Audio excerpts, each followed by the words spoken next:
আমাৰ সমাজ কল্যাণ বিভাগৰ পৰা Btr মানৱ সেৱা আঁচনি নামৰ এটি ব্যৱস্থা লৈছোঁ, এটি আঁচনি লৈছোঁ।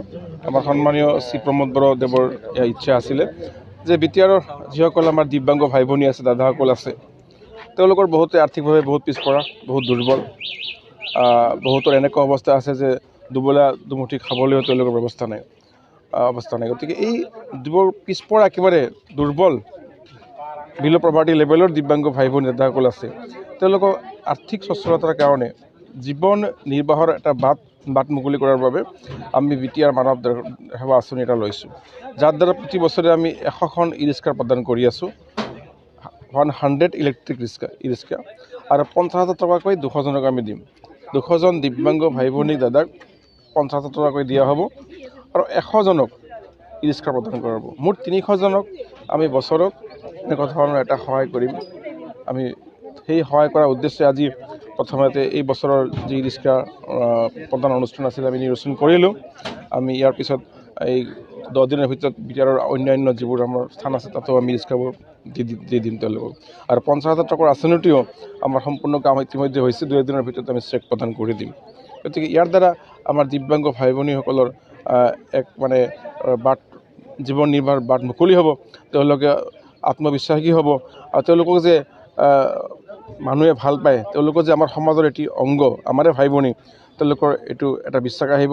তেওঁলোকক বিশ্বাস দিয়াৰ কাৰণে, তেওঁলোকক মৰম দিয়াৰ কাৰণে, তেওঁলোকক সন্মান দিয়াৰ কাৰণে আমি Btr চৰকাৰৰ ফালৰ পৰা আমাৰ প্ৰমোদ বৰদেৱৰ এয়া ইচ্ছা অনুসৰি কামটো আমি কৰিবলৈ সক্ষম হৈছোঁ। আমি 24ক দিলোঁ আৰু অতি কম দিনৰ ভিতৰত আমি গ্ৰুপ 100 যি আছে আমাৰ বাকীখিনিক আমি দি দিম। আৰু দুটাকৈ জিলা আছে, কিন্তু এই 2খন জিলাৰো কিছু বাকী আছে, আজি গোটেইখিনি অহা নাই। 24 নহয় আৰু বেছি আছে, 24টো আজি আমি দি ইয়াতে ইণ্ডিকেশ্যন কৰিলোঁ।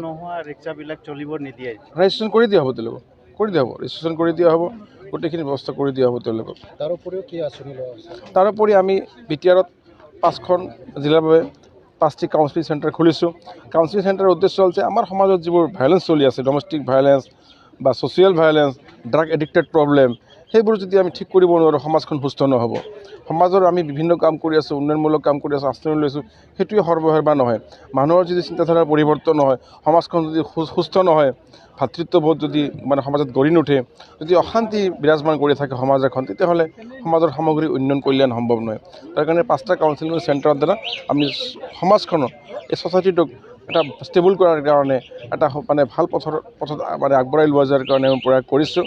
তেনেকৈ আমি আমাৰ উইড'সকলৰ কাৰণে, আমাৰ পিছপৰা যিসকল মহিলা আছে, দৰিদ্ৰ মহিলা, তেওঁলোকৰ কাৰণে কিছু একেলেন সাহায্যৰ ব্যৱস্থা কৰিছোঁ। আমাৰ 2টা Btr চেণ্টাৰ আছে, য'ত আমাৰ বিভিন্ন ধৰণৰ প্ৰশিক্ষণ হয়, এই প্ৰশিক্ষণৰ যি ব্যৱস্থা সেইটো আমি কৰিছোঁ। আমাৰ দিব্যাংগ ভাই ভনীসকলৰ কাৰণেও স্কিল ডেভেলপমেণ্ট প্ৰশিক্ষণ, এণ্টাৰপ্ৰিনিয়ৰশ্বিপ প্ৰশিক্ষণৰ ব্যৱস্থা কৰিছোঁ। সেইবোৰো আমি এই বছৰত কৰিম।